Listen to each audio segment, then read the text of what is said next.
I found my husband asleep on the couch at 2 p.m. on a Tuesday. Again, he'd been between jobs for 8 months, but that's not what made my hands shake as I stood there, still in my work clothes, grocery bags cutting into my palms. It was the credit card statement on the coffee table. $347 charged to a gaming site, while I'd been rationing groceries, while our daughter needed new shoes. While I worked 50-hour weeks and came home to an empty fridge because he forgot to go to the store, he'd found money for games, but not for our child. That was the day I stopped calling it a partnership, because you can't partner with someone who's still living like a teenager. Before I tell you how I got to that moment, standing in my own living room, realizing I was married to someone who had never actually grown up, I need you to do something. If you've ever felt more like a mother than a wife in your own marriage, if you've ever worked full-time and still came home to take care of an adult who should be taking care of himself, if you've ever looked at your partner and thought, when did I become the only grown-up in this relationship? Follow this channel, because what I'm about to tell you might help you see what you've been too exhausted to name. My name is Claire. I'm 41 years old, and for 11 years I convinced myself that being the strong one was the same as being loved. This isn't a story about a lazy husband. It's not even a story about a bad person. It's about a woman who slowly became a mother to a man who never asked to grow up, and a system that told her that was noble. This is how I spent a decade carrying an adult, and this is how I finally put him down. Let me start where most women start. Believing that his potential was the same as his character. The sound of the faucet dripping echoed through the small kitchen like it was counting time I pretended not to see. One drop, another, another. I stood there barefoot on the cold tile floor, holding my phone with a spreadsheet open, calculating whether I could afford to call a plumber that month or if it would have to wait. Again. I glanced at the clock on the microwave, 11:47 p.m. Marcus was asleep in the bedroom. I knew because his low, steady snoring carried down the hallway. That sound used to comfort me. Now it just reminded me that he could sleep peacefully while I stood here doing math at midnight. I took a deep breath. I thought about waking him up. I thought about asking for help. I thought about saying the obvious thing that shouldn't need to be said, "Can you take care of this tomorrow?" But I didn't, because I already knew the answer. I'd get a sleepy, "Yeah, sure," that would evaporate by morning. By tomorrow afternoon, he'd have forgotten. By tomorrow night, I'd be standing here again, listening to the same drip, doing the same math. So I did what I always did. I shut off the faucet harder than necessary, as if that could silence something inside me that was starting to scream. Why was I always the one fixing things alone? When did simple problems start feeling so heavy? At what point did I accept that certain things would just be taken care of later? And why did that later never actually arrive? I leaned against the sink and felt a kind of exhaustion that wasn't physical. It was deeper than that. The exhaustion of someone who carries not just bills, but expectations, dreams, promises that were never kept. The exhaustion of someone holding up what cannot stand on its own. That night, while the house slept, I still didn't have the courage to name what I was living. But something was already screaming inside me, even in the silence. This is not a partnership. If it wasn't, then what was it? From the outside, my life looked organized, functional even. I had a decent job as a project manager at a mid-sized tech company. We lived in a modest 3-bedroom house in the suburbs of Charlotte, North Carolina. Our daughter, Emma, was 9 years old, bright, funny, observant in ways that sometimes made my chest hurt. On paper, we were fine. On the inside, I was constantly on the edge of myself. Every decision filtered through me. Every bill, every appointment, every broken thing that needed fixing, every plan that required follow-through. I didn't just manage my own life, I managed his, and Emma's, and the invisible architecture of our entire household. Marcus wasn't cruel. He wasn't manipulative in any obvious way.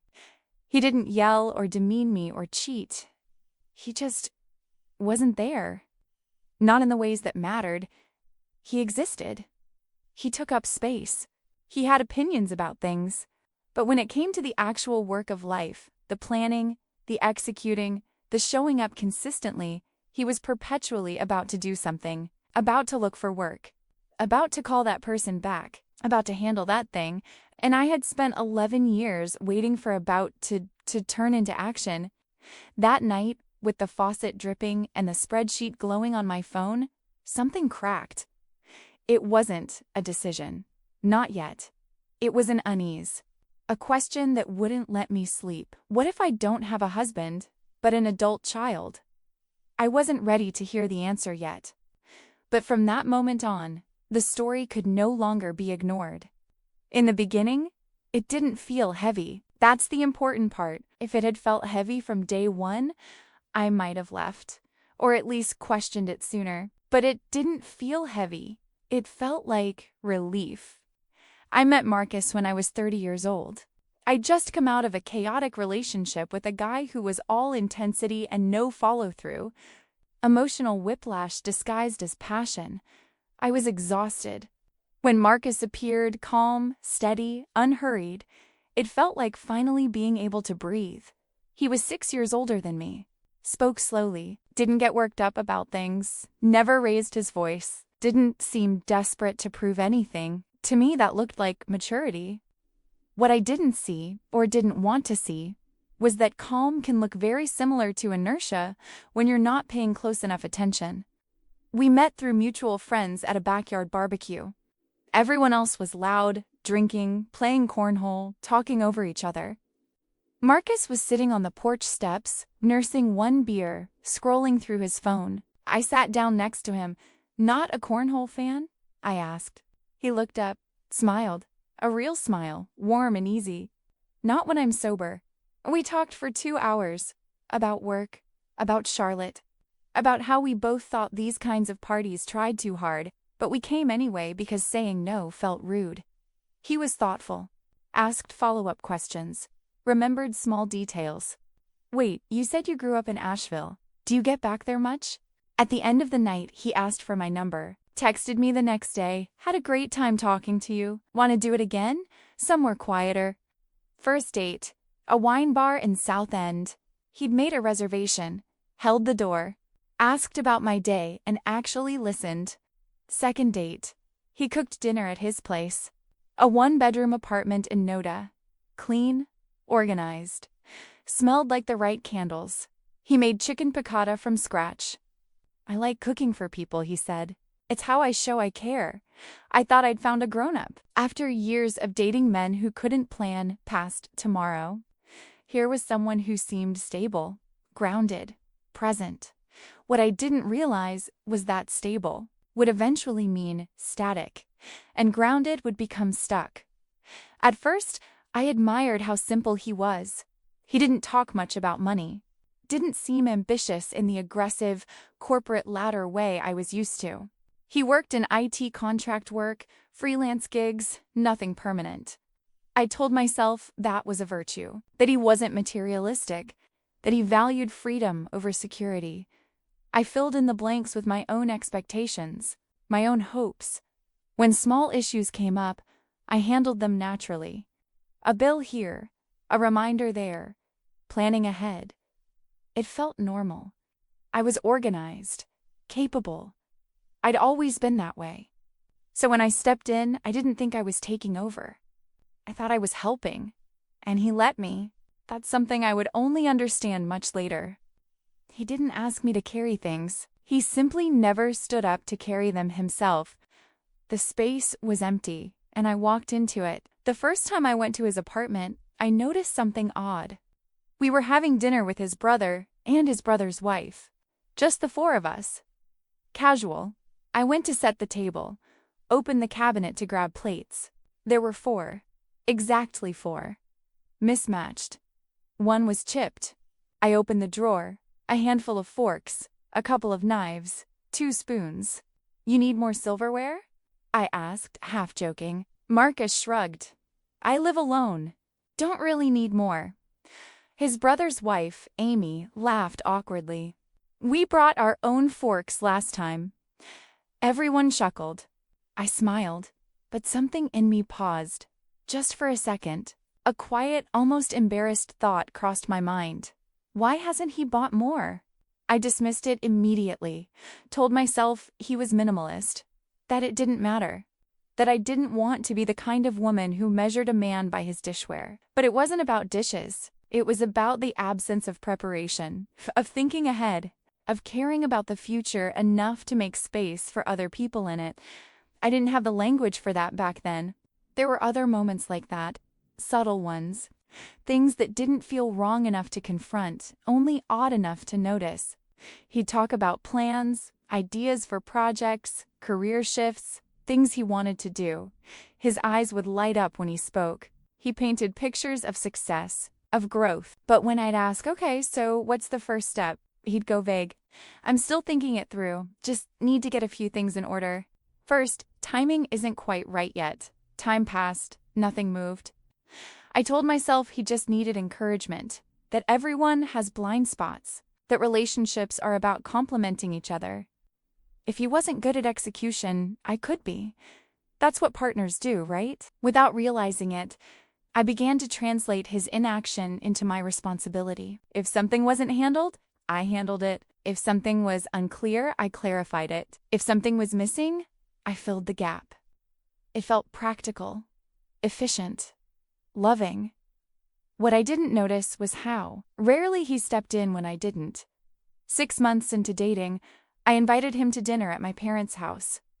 They were visiting from Asheville for the weekend. I was nervous but excited. This was the meet the parents milestone. The morning of, Marcus texted, "Babe, I don't think I can make it tonight." I called him. What? Why? I don't know. Meeting parents feels like a lot. We've only been together 6 months. That's not that short, I know. But it feels like pressure. Like we're moving fast. Pressure. Meeting my parents, people who'd driven 2 hours to see me, who'd been looking forward to meeting him, was pressure. I should have been angry. Should have said, they're visiting for 1 weekend. Dinner is 2 hours. Instead, I said, okay, I'll tell them you're not feeling well. He sighed, relieved. You're so understanding. That's what I love about you. Understanding.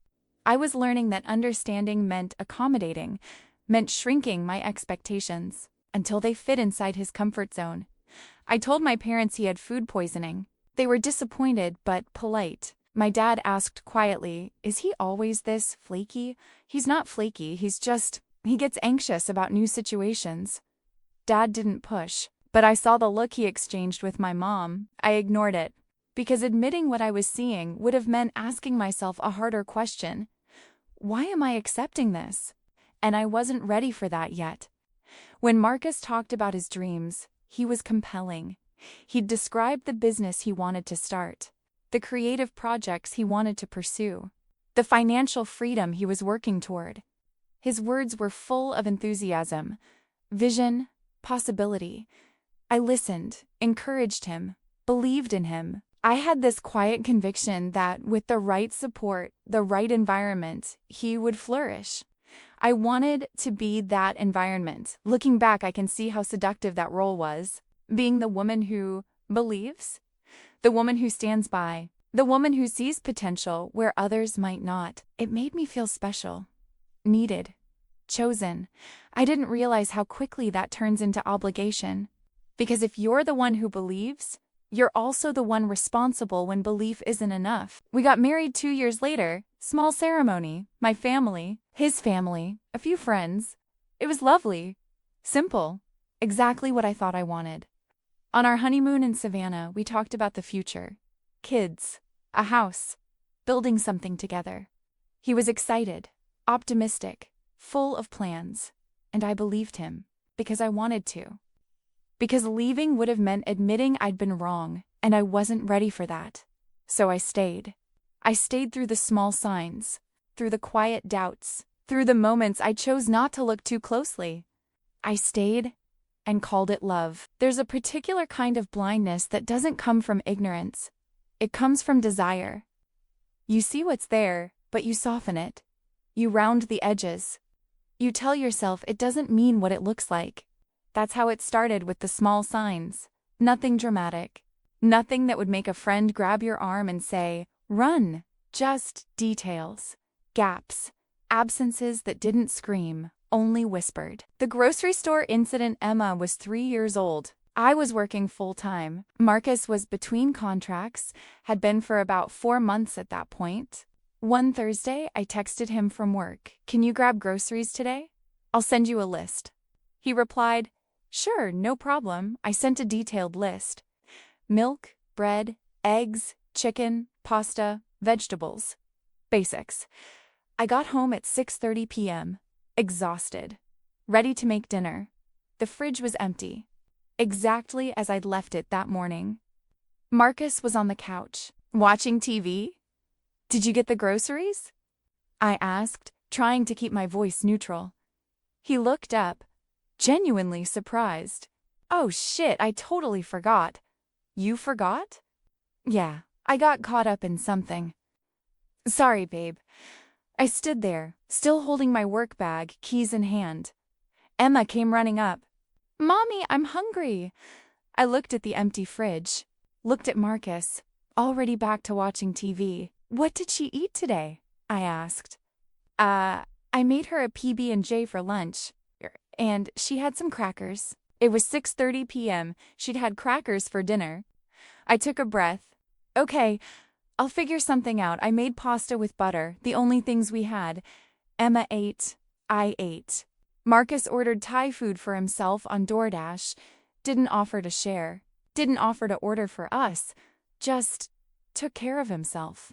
I remember sitting there, watching Emma eat plain pasta, watching him eat pad thai, and feeling something cold settle in my stomach.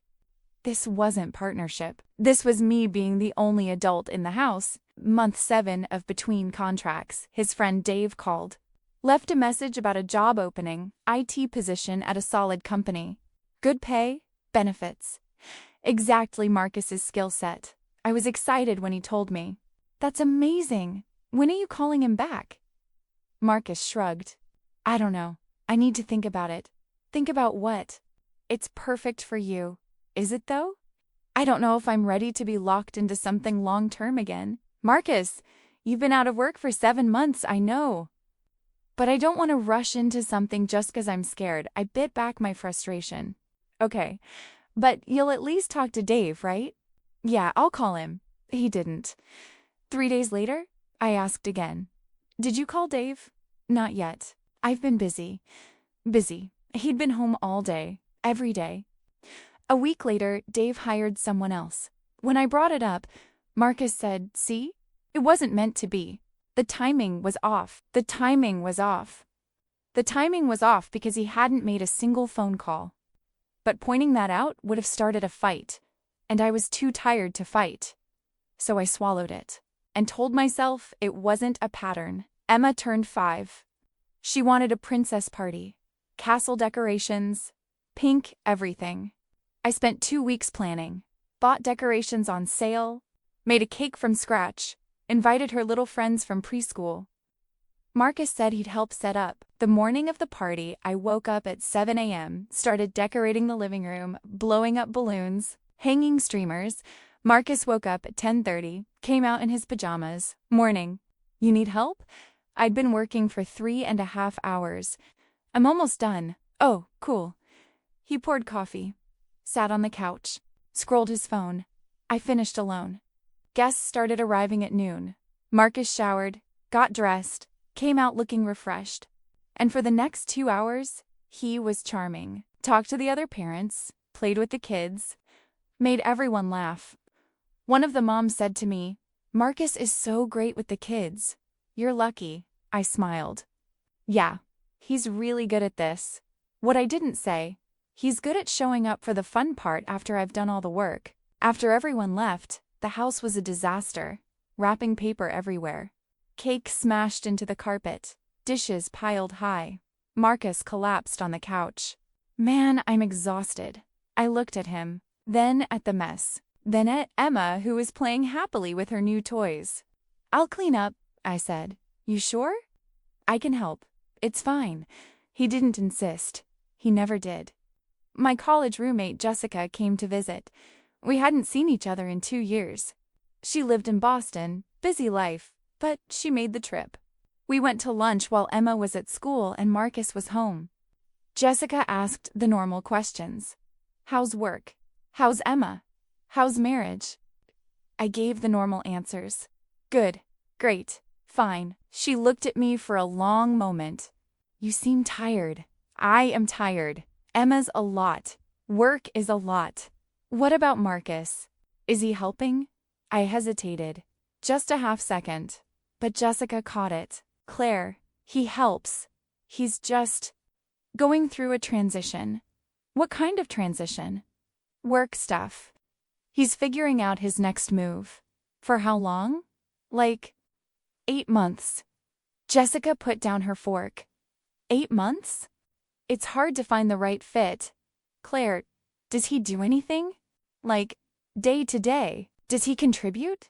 I felt defensive. He takes care of Emma sometimes. Sometimes, he's not. He's not bad, Jess. He's just going through something. Jessica looked at me with something that felt like pity. How long are you going to wait for him to go through it? I didn't have an answer. We changed the subject, but her question stayed with me. How long are you going to wait? Emma was in 2nd grade. Her teacher assigned a project. Draw your family.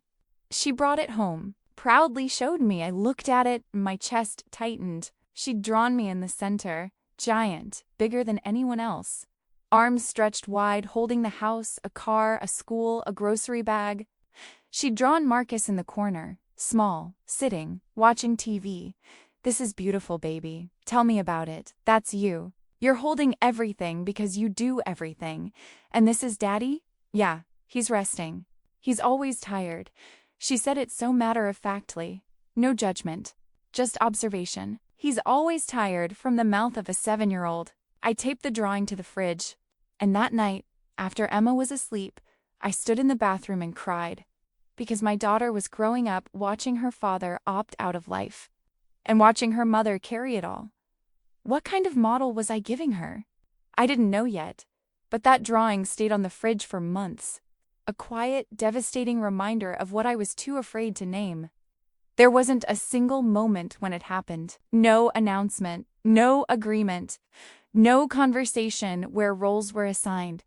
It was quieter than that. Slower, almost polite. One day, I was just the one who remembered. I remembered due dates, appointments, conversations we needed to have but never did. I remembered what was running out at home. What needed fixing? What couldn't be postponed anymore?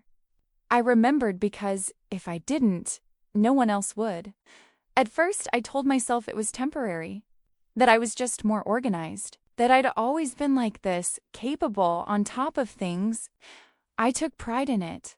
Being reliable felt like strength, and Marcus seemed relieved, not grateful in a way that made me feel seen. Relieved in a way that allowed him to relax, to lean back, to trust that things would somehow be taken care of. By me. Year 3 of marriage. We decided to try starting something together. A small consulting business. He had the technical skills. I had the organizational ones. It felt like the perfect partnership. Marcus was excited, full of ideas. We'd stay up late talking about it. Vision boards. Revenue projections, the life we'd build. I got swept up in his enthusiasm. We set a meeting with a potential client, a small company looking for IT infrastructure support. I spent 2 weeks preparing, built a presentation, ran numbers, created timelines, researched their needs. I sent everything to Marcus 3 days before the meeting. Can you review this? Make sure I got the technical stuff right. Yeah, I'll look at it tonight. He didn't. The morning of the meeting, I asked, did you get a chance to read it? Oh shit, I forgot. I'll skim it now. We were leaving in an hour. Marcus, it's 20 slides. It's fine. I know this stuff. I'll wing it. I felt my stomach twist, but I didn't push. We got to the meeting. I did the presentation. Marcus nodded along. When the client asked technical questions, Marcus gave vague answers. Surface-level stuff. I jumped in, clarified, expanded, covered for him. We didn't get the client. In the car afterward, I said quietly, "You didn't read the materials. I skimmed them. You showed up unprepared, Marcus. Babe, you killed it. You didn't need me." And there it was. He was proud of me for doing his work. Not ashamed that he hadn't. Not apologetic. Just relieved that I'd handled it. I started to notice something unsettling. The way I talked to Marcus was changing. "Did you remember to pay that bill? Are you going to do that today? Or should I just handle it? Marcus, I told you about this last week. Do you remember?" I sounded like I was talking to Emma. Reminding. Following up. Checking. One day, I caught myself mid-sentence and felt nauseous. I was mothering him. Not in a sweet, nurturing way. In a frustrated, exhausted, why dash do dash I dash have dash to dash tell dash you dash this way. And he didn't even seem to notice. Or if he did, he didn't mind. It was a Saturday. Emma was at a sleepover. We had the house to ourselves. Rare. Marcus tried to initiate intimacy, kissed my neck, pulled me close, and I felt nothing. Not anger. Not disgust. Just complete absence of desire. I thought about faking it. I've done that before. But that night, I couldn't. "I'm really tired, babe. We haven't in like 2 weeks. I know. I'm sorry. Just not tonight." He sighed. Rolled over, asleep in 5 minutes. I lay there, staring at the ceiling, wondering, when did I stop wanting him? And the answer came, quiet and devastating. When I started managing him. You cannot desire someone you have to supervise. You cannot rest beside someone you're responsible for. We were at Target. I was grabbing things we needed. Marcus was with me, pushing the cart. Emma ran ahead, excited about something in the toy aisle. A woman walked past us, smiled at Marcus. "Your daughter's adorable." Marcus smiled back. "Thanks." The woman looked at me. "You've got your hands full." I laughed politely. "Yeah." She walked away. Marcus said, "People always say that." And I realized they did. People constantly commented on how busy I looked, how much I was juggling. But no one ever said that to Marcus. Because visibly, observably, I was the one carrying everything. He was just there, pushing the cart. And in that moment, standing in the middle of Target, I felt it fully. I didn't have a partner. I had a dependent. Someone who lived inside the structure I created, who benefited from my effort, who existed comfortably because I made everything work. I looked at him. He was scrolling his phone. Didn't notice I'd stopped walking. Didn't notice I was staring at him. Didn't notice anything. From that point on, something fundamental shifted. I stopped asking for his input. I stopped waiting for him to step up. I stopped hoping he'd surprise me. I just functioned, managed the household, managed our daughter, managed him without calling it that. And the loneliness of it was crushing. Because the worst part wasn't the workload. It was the isolation. The feeling that if I collapsed, there was no one behind me ready to catch me. No safety net. No backup. I was the system. And systems don't get to be tired. They just break. At some point, strength stopped being a choice. It became a requirement. I don't remember the exact moment I felt it in my body, but I remember the familiarity of it. Waking up already tired. Falling asleep with my jaw clenched. Carrying a constant sense of alert. As if something might fall apart at any moment if I loosened my grip. And then Emma was born. And everything intensified. Emma was 5 years old. She woke up with a fever. 102.3. I was working from home that day. Had 3 client calls scheduled. Marcus was home, as usual. I took her temperature, called the pediatrician. Got an appointment for 2 p.m., gave her Tylenol. Set her up on the couch with cartoons and a blanket.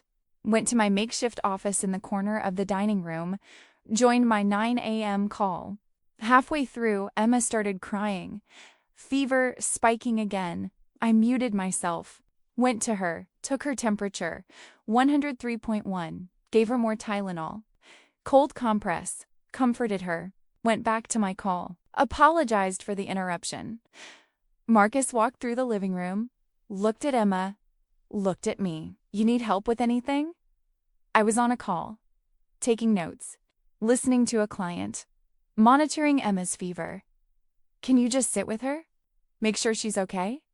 Yeah, sure. He sat on the couch next to her, pulled out his phone. 10 minutes later, Emma called for me again. I excused myself from the call again, went to her. Marcus was still on his phone. What happened? I asked. She said she didn't feel good. She has a 103 fever. Of course she doesn't feel good. Did you check on her? I'm sitting right here, not engaging, not comforting, not actively caring, just physically present. I had another call at 11, another at 1. At 1:30, I said, I need to take her to the doctor at 2. Can you come? I'm not feeling great either. Think I'm coming down with something. I looked at him. He looked fine. Okay, I'll take her. I took Emma. Alone. Got her checked, picked up her prescription, came home. Marcus was asleep on the couch. Emma asked, Where's Daddy? He's resting, sweetie. Is he sick too? I don't think so. Then why is he sleeping? Good question, baby. Month 9 of Marcus being between contracts. Our savings were gone. I'd been carrying all the bills. Rent, utilities, groceries, Emma's preschool. Everything. Credit cards were maxing out. I made an appointment at the bank to try to renegotiate terms, get a lower rate, something. The banker was polite, professional, and your husband, what does he do? I felt my face flush. He's between positions right now, freelancing, I see. How long has he been freelancing? 9 months. 9 fucking months. A few months, I lied. The banker looked at our account, saw that only my paychecks were coming in. Mrs. Harrison, I'll be honest, without dual income, I can't offer better terms. You're already overextended. I nodded. Professional smile. I understand. That. Thank you for your time. I walked out to my car, sat in the parking lot, and cried. Not sad tears. Rage tears. I was drowning, and he was asleep on the couch. I dried my face, went to Dairy Queen, bought Emma her favorite blizzard, went home. Marcus was awake, watching TV. How'd it go? Fine. Handled it. Knew you would. Of course he did, because I always did. Jessica called. We hadn't talked in months. I'd been avoiding her since our last lunch. Claire, what's going on? You okay? Yeah, just busy.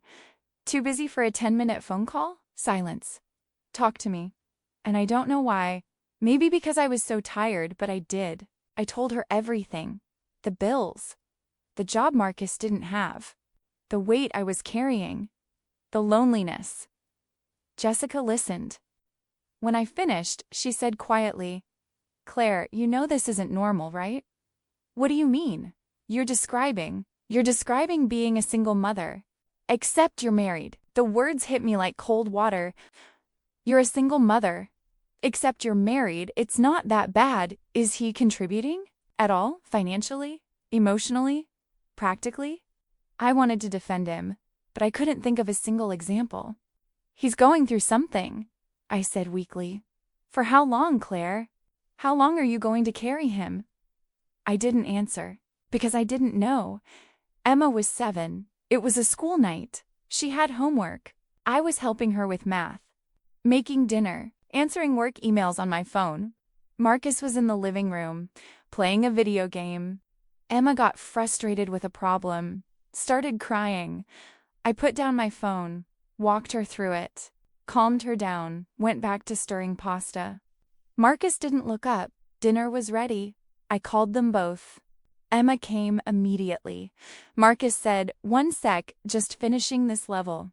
We waited. 5 minutes. 10. I served Emma. Started eating. Marcus finally came. 15 minutes later. Sat down, looked at his plate. This again? I'd made spaghetti. Simple. Quick. Yeah, this again. We just had pasta like 3 days ago. I put down my fork, looked at him, really looked at him, and I felt something I'd never felt before. Not love, not even anger, contempt. Then make dinner tomorrow. He looked surprised. What? If you don't like what I make, you make dinner tomorrow. I was just saying I work full-time. I take care of Emma. I handle every bill, every appointment, every responsibility in this house. And you're complaining about pasta? Emma looked scared. She hated when we fought. I softened my voice. Sorry, baby, it's okay. Marcus got up, took his plate to the living room, ate in front of the TV. Emma whispered, Mommy, are you mad at Daddy? I wanted to say no, but I was tired of lying. Yeah, baby. A little bit. Why? Because he's not a father. He's not a husband. He's a child I never agreed to raise. But I couldn't say that, so I said it's complicated, sweetheart. At that stage, I still believe that stepping up made me strong. I didn't yet understand that I was training both of us to accept a dynamic where I carried adulthood alone. I hadn't lost myself yet, but I was already on my way. Little by little, my life shrank. Not in visible ways at first.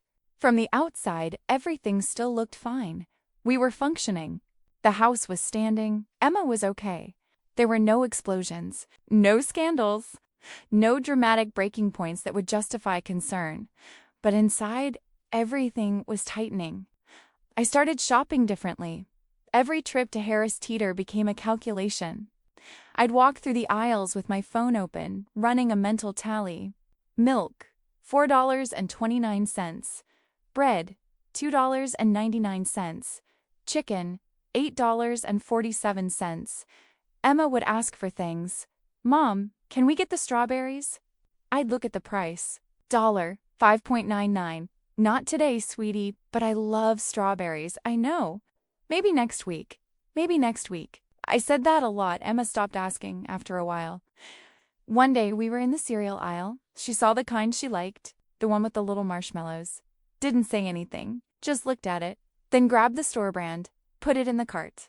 She was 9 years old, and she'd already learned to expect less. That broke something in me. The week after that grocery trip, I found the credit card statement on the coffee table. I'd been avoiding looking at it. I knew it was bad, but I finally opened it and there it was. $347, charged to some gaming site. I stared at it. While I'd been putting strawberries back, while Emma had chosen the cheap cereal. While I'd been rationing every single dollar, he'd spent $347 on games. I walked into the living room. He was on the couch. 2 p.m. on a Tuesday, asleep. I stood there, grocery bag still in my hands, staring at him, and I felt my hands start to shake. Not from sadness, from rage. Pure, cold rage. I used to love my birthday. Used to plan dinners with friends, small gatherings. Nothing extravagant, just acknowledgement that I existed, that I mattered. Year 8 of marriage, my birthday fell on a Saturday. Jessica texted, "Want to do dinner?" My treat. I almost said yes. Then I thought about it. Dinner out meant at least $50. Even if she paid, I'd feel obligated to get drinks, to tip well, to reciprocate eventually. And we didn't have $50 because Marcus hadn't worked in almost a year. I texted back, rain check, crazy, busy with Emma stuff. She knew I was lying, but she didn't push. I spent my birthday at home. I made spaghetti. Again. Marcus didn't get me a card. Didn't acknowledge it until 9 p.m. Oh shit, happy birthday, babe. Thanks. Sorry, I forgot. Want me to order you something? It's fine. Emma made me a card at school. It said, "Happy birthday, Mommy. You are the best. I love you." I cried in the bathroom. Not because I was sad, because my 9-year-old daughter cared more than my husband did. I stopped inviting friends over. At first, it was practical. The house was messy. I was tired. Then it became financial. Hosting meant spending, wine, snacks, something to serve. Eventually, it became shame. I didn't want to explain. Didn't want people to see Marcus on the couch at 3 p.m. Didn't want to answer the inevitable questions. So what's Marcus up to these days? Still freelancing? Any luck with the job search? I couldn't keep lying, so I just stopped seeing people. Jessica stopped inviting me after I said no 5 times in a row. My college friends group chat went quiet for me. My mom stopped calling as often. Not because they didn't care, because they'd learned. Learned that reaching out meant hearing another excuse. And that hurt more than silence. The worst part wasn't what I was losing. It was what Emma was learning.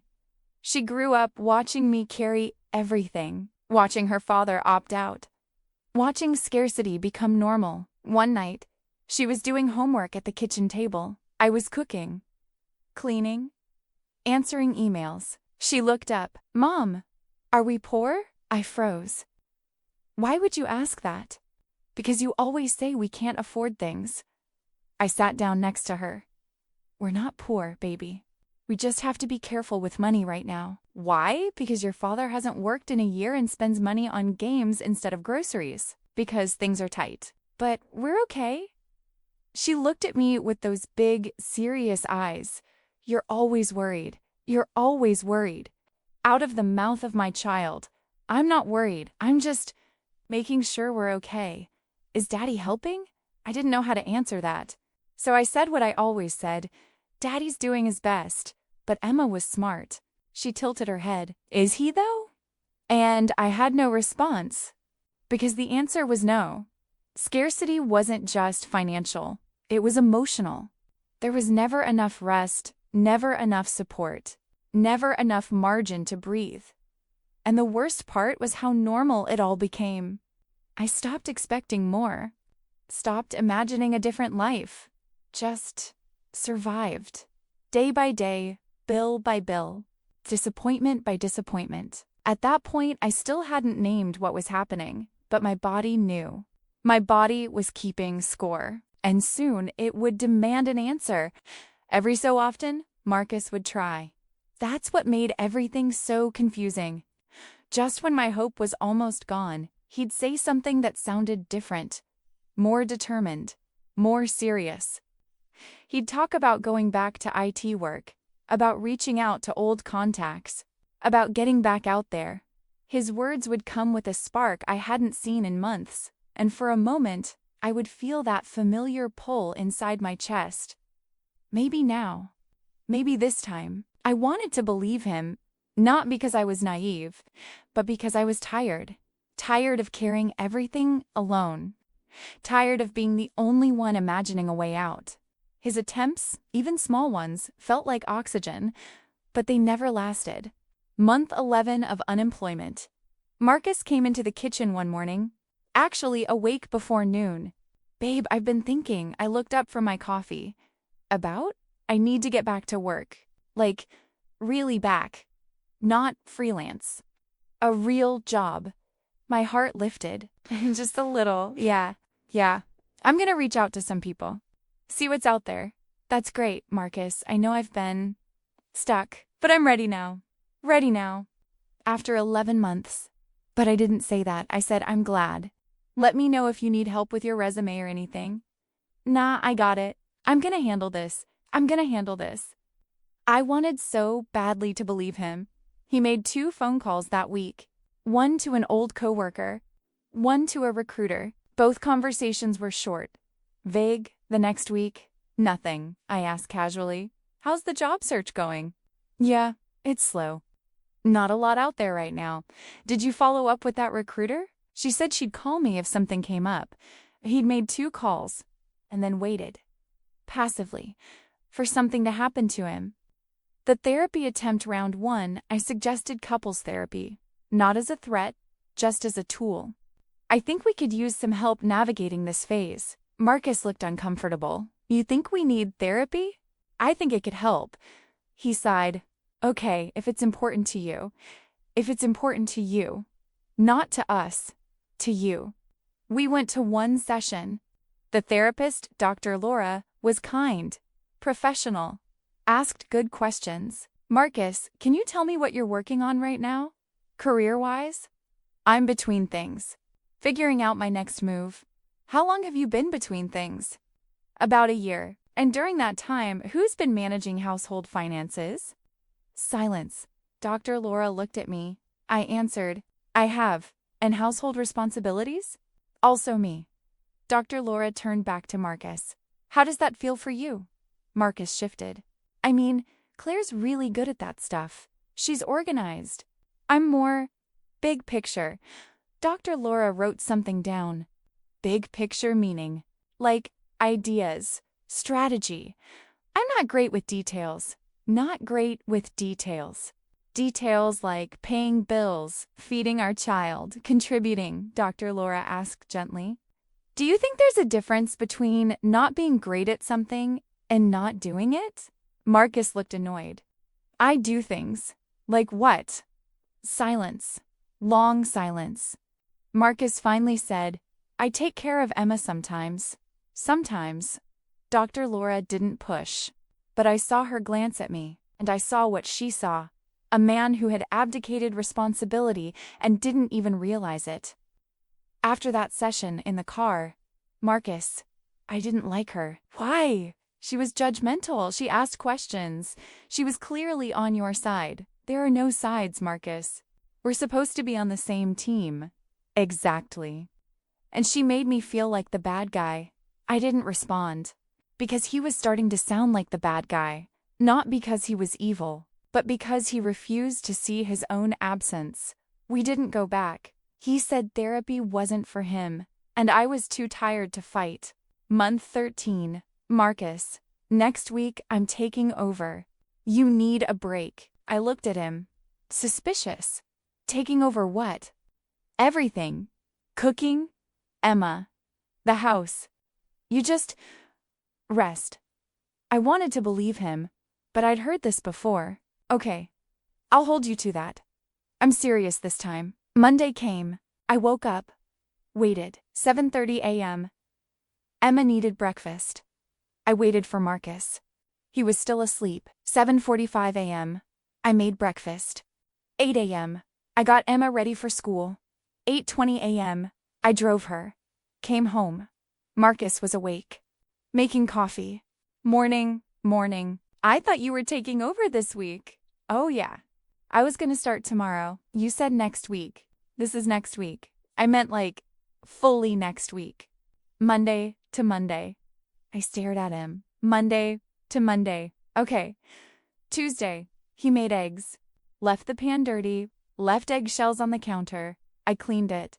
Wednesday. He forgot to pick Emma up from school. I had to leave a work meeting. Drive 20 minutes. Get her. She was the last kid there. Teacher looked concerned. Thursday, he ordered pizza for dinner without asking if I wanted any. Ate the whole thing himself. Friday, I came home to Emma eating crackers. Did you have dinner? Daddy said he'd make something, but he fell asleep. It was 7:30 p.m. I woke him up. Marcus. You said you were taking over this week. I did take over. You made eggs once. You forgot to get Emma. You didn't make dinner tonight. I fell asleep. You fell asleep. I walked away. Went to the kitchen. Made Emma a real meal. Sat with her while she ate. And I realized I couldn't count on him. Not for a week. Not for a day. Not even for one meal. After Emma went to bed, I sat in the dark living room.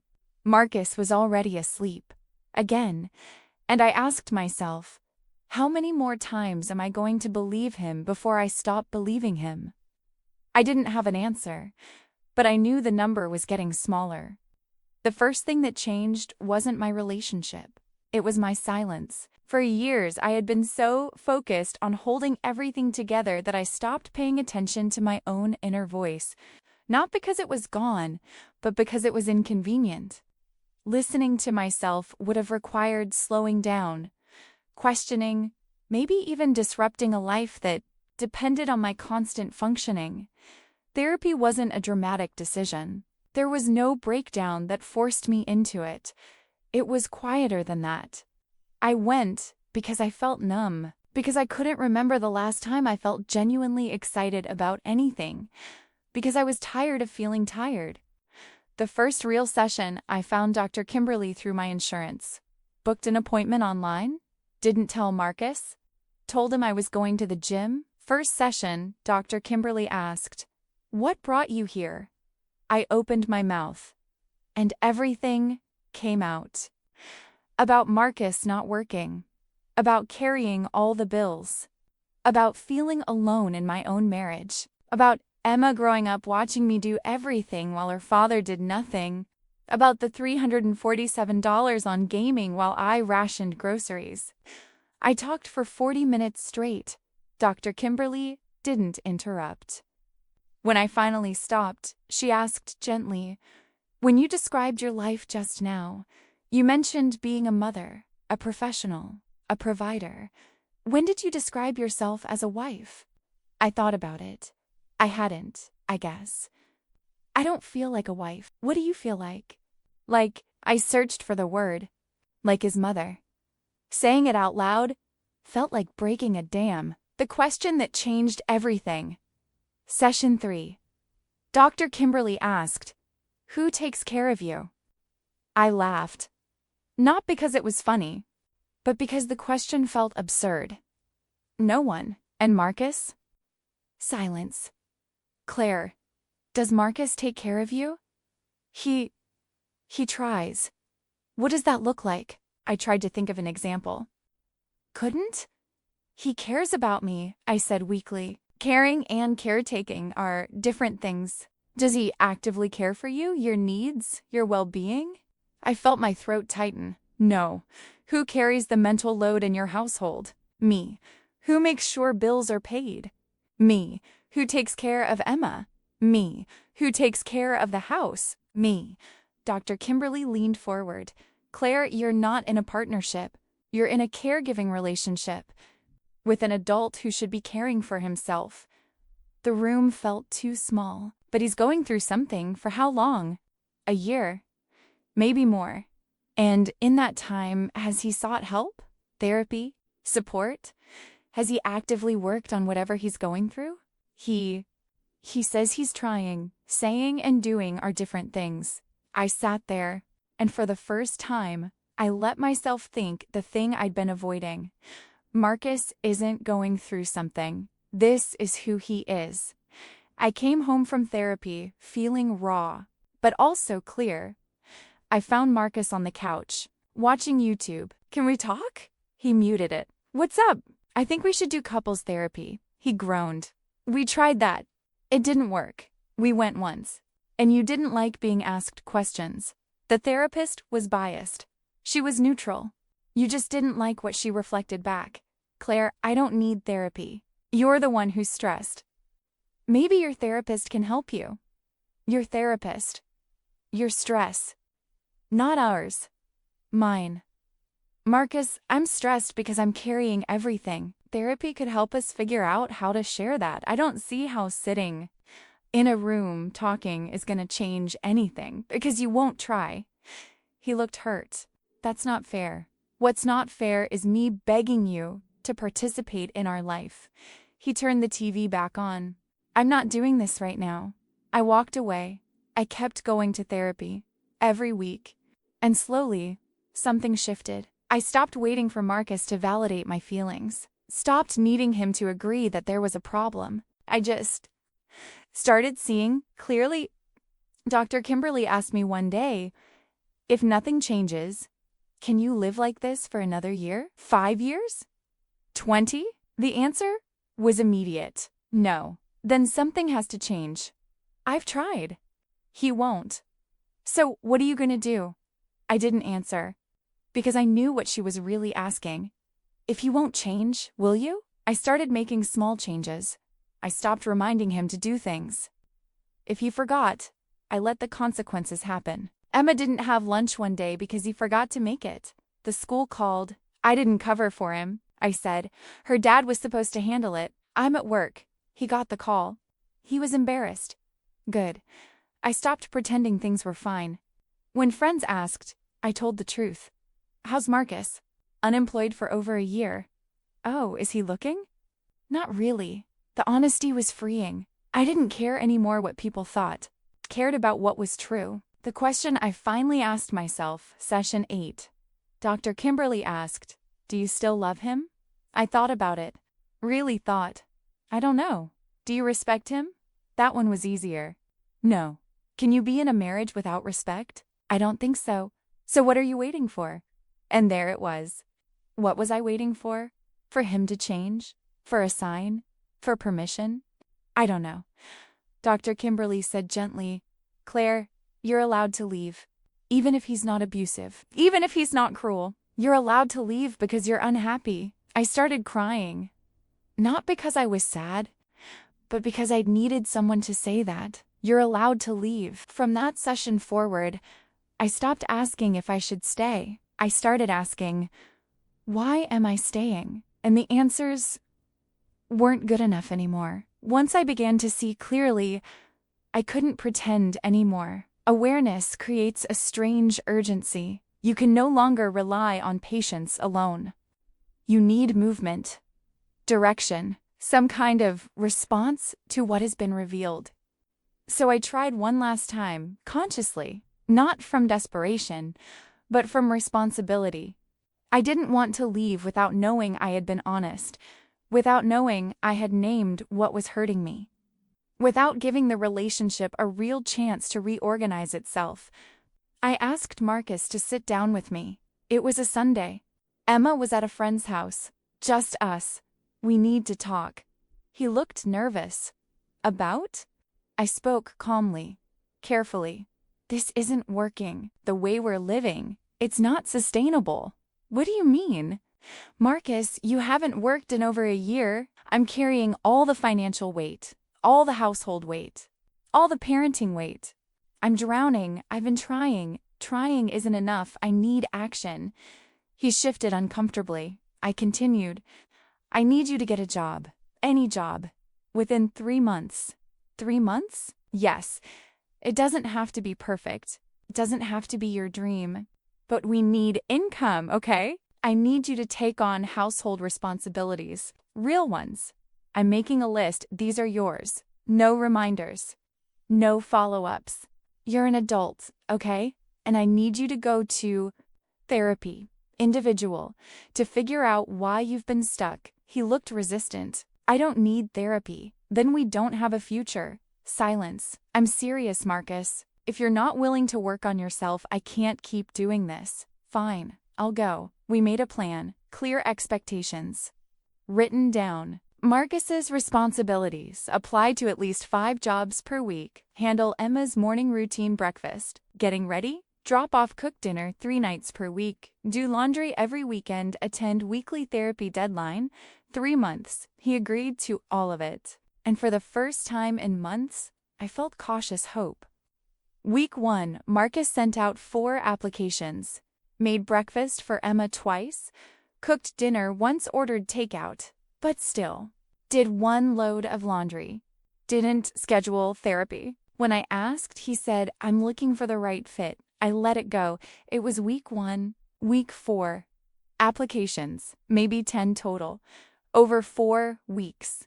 Morning routine, handled about half the time. Dinner, twice a week. 1 was pizza. Laundry. I'd done most of it. Therapy. Still looking. I felt the hope dimming, but I didn't say anything yet. We'd agreed on 3 months. Week 8, I sat down with Marcus. How's the job search going? It's tough out there. How many applications have you sent? I don't know. Maybe 20? 20 applications in 8 weeks. Less than 3 per week. Marcus, that's not enough. Quality over quantity. Quality over quantity. Meanwhile, I was working 50 hours a week, managing everything, barely keeping us afloat. And therapy? I called a couple people. No one's taking new clients. Did you try the list I gave you? Not yet. He hadn't tried. He'd made excuses. Again, week 12, 3 months. Deadline day. I came home from work. Marcus was on the couch. I sat down across from him. Today's 3 months. He looked uncomfortable. I know. Do you have a job? No. But I have a couple leads. Do you have a job? No. Are you in therapy? I haven't found the right. Are you in therapy? No. I nodded. Felt something settle in my chest. Not anger, clarity. Okay. Okay. Okay, what? I asked you for 3 things. A job, household help, therapy. You've done none of them. That's not fair. I tried, you made minimal effort and gave up. That's not trying. That's performing. Claire, I'm done. He looked shocked. What do you mean you're done? I mean, I'm done waiting for you to grow up. The last conversation, you can't just give up on us. I'm not giving up. I'm accepting reality. What reality? That you don't want to change. You want me to stop asking you to. That's not true. You've had a year, Marcus. A whole year. And you've done the bare minimum to keep me from leaving. But you haven't actually changed anything. I need more time. No? You've had enough time. Silence. He looked genuinely confused. I don't understand. I thought we were good. And that was the most devastating part. He actually thought we were good. Because his life was fine. He had a roof over his head, food, no responsibilities, a wife who handled everything. From his perspective, nothing was wrong. But from mine, I was dying. We're not good, Marcus. We haven't been good in years. I've just been too exhausted to say it. So what now? Now I stopped carrying you. I didn't yell. I didn't cry.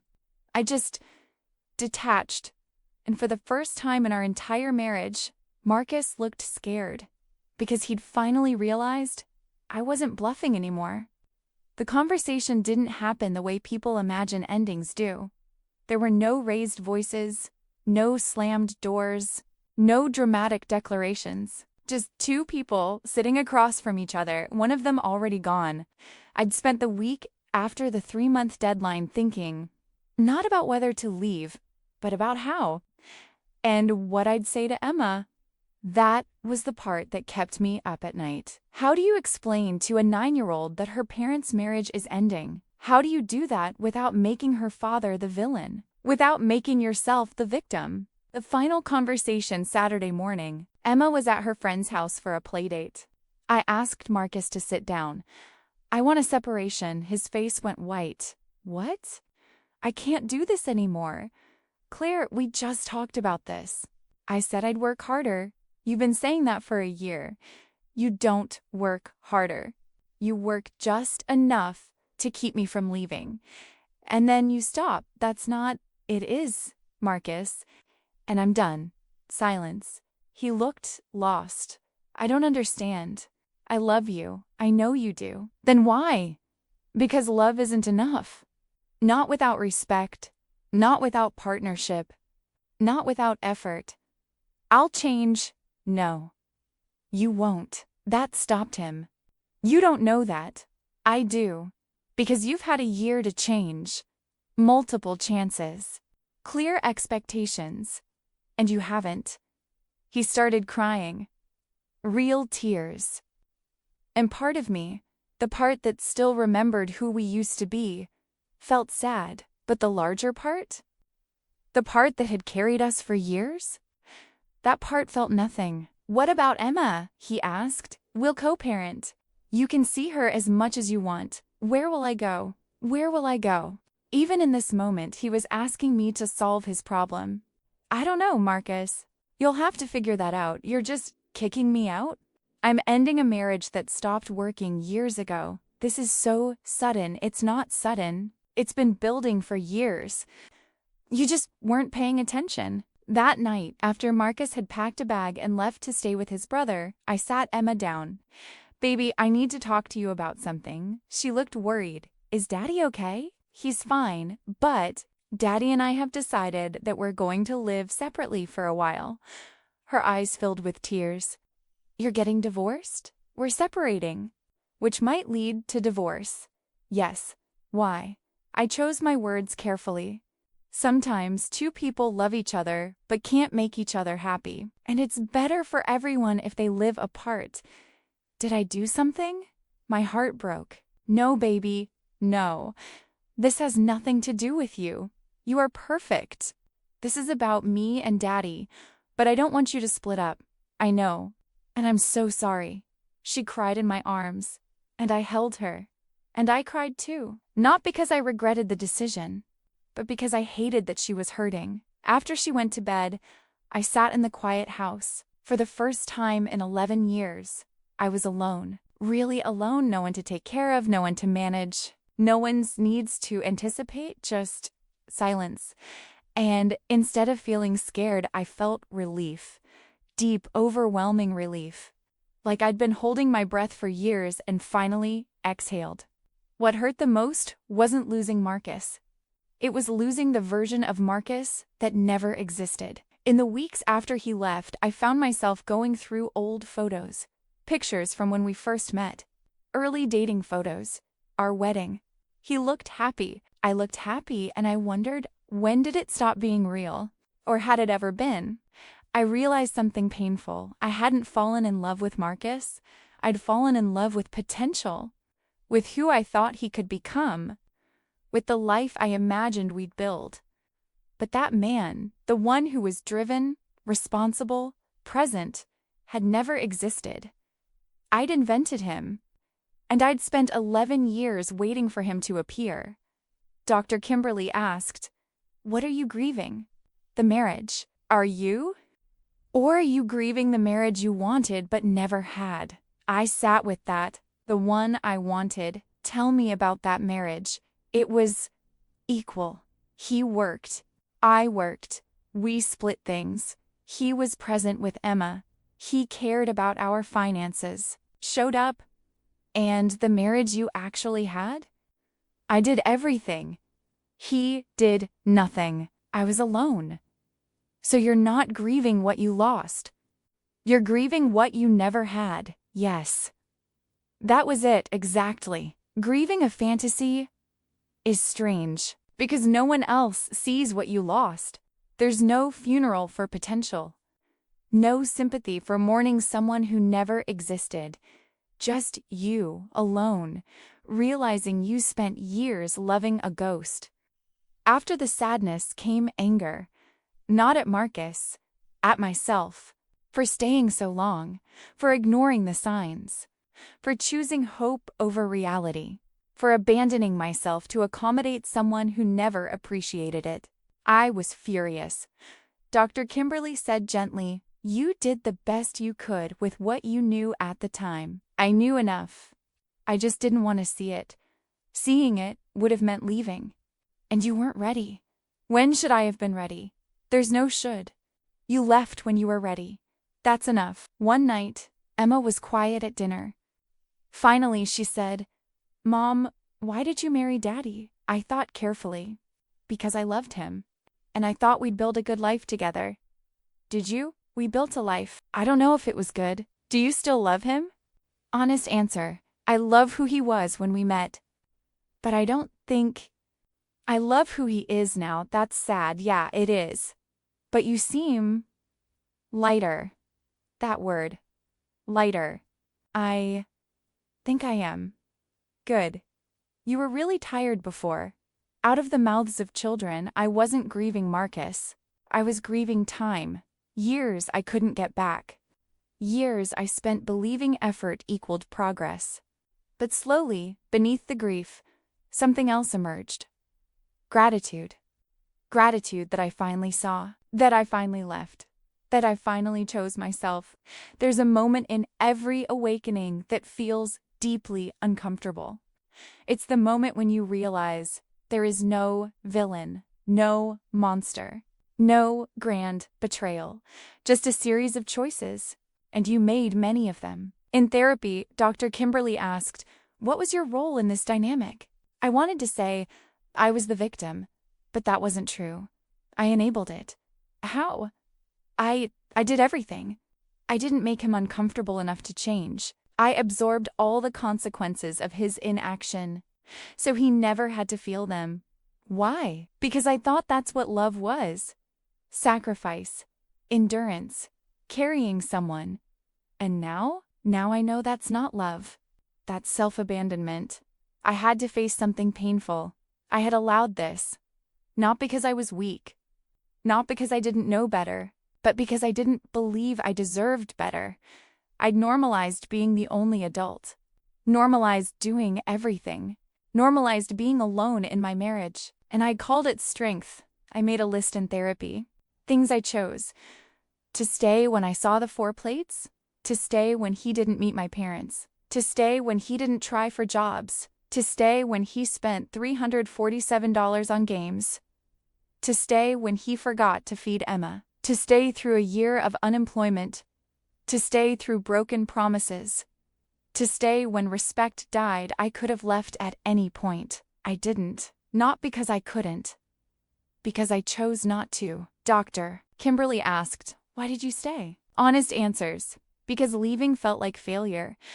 Because I didn't want to be a single mom. Because I thought if I loved him enough, he'd change. Because I was afraid of being alone. Because hope felt safer than reality. None of those reasons were good enough. But they were real. Dr. Kimberly said, taking responsibility doesn't mean blaming yourself. It means acknowledging your power. What do you mean? If you allowed it, you can also stop allowing it. If you made choices that kept you stuck, you can make choices that free you. That shifted something. I wasn't powerless. I never had been. I'd just given my power away. I forgave myself, not by excusing my choices, but by understanding them. I'd been doing the best I could, with the tools I had, the awareness I had, and now I had more. So I could do better. The promise I made to myself I would never again ignore my intuition, confuse potential with reality, stay in something that required me to shrink, accept love without respect, carry someone who refused to walk. I didn't need to punish myself for the past. I just needed to honor what I'd learned. Owning my part didn't make me weak. It made me free. Because I finally understood. I wasn't trapped by him. I was trapped by my own hope. And once I released that, I could finally breathe. Saying it out loud felt sharp at first, not cruel, just precise. For months, I'd avoided naming the dynamic, because naming it made it real. It stripped away the softness I'd wrapped around it. But once I saw it clearly, I couldn't unsee it. I didn't have a husband. I had an adult child. Someone who depended on me emotionally, structurally, practically. Someone who waited for direction instead of offering it. Someone who lived inside the comfort of my strength without ever truly sharing the weight of life. That sentence used to scare me. Now, it grounded me. Because naming the truth wasn't about humiliating him. It was about honoring myself. I finally understood why I couldn't want him anymore. You cannot desire someone you have to manage. You cannot rest beside someone you're responsible for. You cannot be attracted to someone you mother. It wasn't about his looks. It wasn't about age. It was about posture. He'd never stood up, and I'd spent years trying to pull him upright. You've used the word husband less and less in our sessions. Have I? Yes. You say Marcus, or him, but not my husband. I thought about it. I guess. He stopped feeling like a husband. What did he feel like? A dependent. Saying it didn't hurt anymore. It just was. I made a list. A husband, partners in decision-making, shares financial responsibility, shows up consistently, takes initiative, protects, and provides not just financially but emotionally, earns respect through action. Marcus did none of these things. He was passive, dependent, unreliable, waiting to be told what to do, a taker, not a giver. That's not a husband. That's a child. I didn't hate him for it. I just accepted it. Some people never grow up. Not because they're evil, but because they're never forced to. And I'd made it easy for him. Too easy. A marriage can't survive when one person is always leading and the other is always being led. When one carries responsibility and the other carries explanations. When one grows and the other waits. Love alone isn't enough. And I finally allowed myself to say, I don't want to be married to a child. I want a partner, an equal, someone who shows up. That clarity didn't come with anger. It came with peace. Because I finally knew the failure of this marriage wasn't about effort. It was about fundamental incompatibility. He wanted to be cared for. I wanted to be partnered with. Those are not the same thing. And I was done pretending they were. Life didn't suddenly become easy. There was no cinematic relief, no instant lightness. No moment where everything magically fell into place. What came instead was space. Space where constant tension used to live. Space where I could finally hear my own thoughts without interruption. Space to feel tired without guilt and rested without fear. For the first time in years, my strength belonged to me. 8 months later, I'm sitting at my kitchen table. It's Saturday morning, 9 a.m. Emma is at Marcus's for the weekend. The house is quiet, and I'm okay with that. More than okay. I'm at peace. I'm not dating, not looking, not filling the space Marcus left with another person. Because the space isn't empty. It's mine. My body has changed. I sleep through the night now. My jaw doesn't clench. The tightness in my chest is gone. I didn't realize how much physical tension I was carrying until it released. Emma is different too. She's lighter, less anxious. She doesn't tiptoe around me anymore. Doesn't ask if I'm okay every 5 minutes. She just is a kid. And that's how it should be. She asked me last week, "Mom, are you happier now?" "Yeah, baby. I am. Good. You smile more." Out of the mouths of children. Would I? No, now I know what I'll never accept again. Not promises without action. Not potential without movement. Not responsibility without reciprocity. I know that being alone is not the same as being unsupported, and that leaving a relationship that drains you isn't failure. It's self-respect. I don't regret the years, because they taught me something essential. You can't save someone who doesn't want to be saved. You can only save yourself. Marcus, he got a job, finally, after I left. Turns out, he could do it. He just didn't have to while I was there. We co-parent. It's not perfect, but it's functional, and that's enough. I'm rebuilding, slowly, not with grand plans, just with small choices that honor me. Saying no without explaining, wanting more without apologizing, trusting myself again. I don't know what the future holds, but I know this. I didn't lose anything by walking away. I gained myself back, and this time, I'm not letting go. If this story touched you, if you saw parts of yourself in these words, if you've ever felt like you were carrying too much for too long, you're not alone here. Leave a comment if something resonated. Your story matters, even if you share just a piece of it. Like this video, so this message reaches other women who might need it. Subscribe to the channel to stay with us. We're building a space where these conversations don't end in silence. This isn't just a channel, it's becoming a community. A place for women who are waking up, setting boundaries, and choosing themselves together. I'm glad you're here,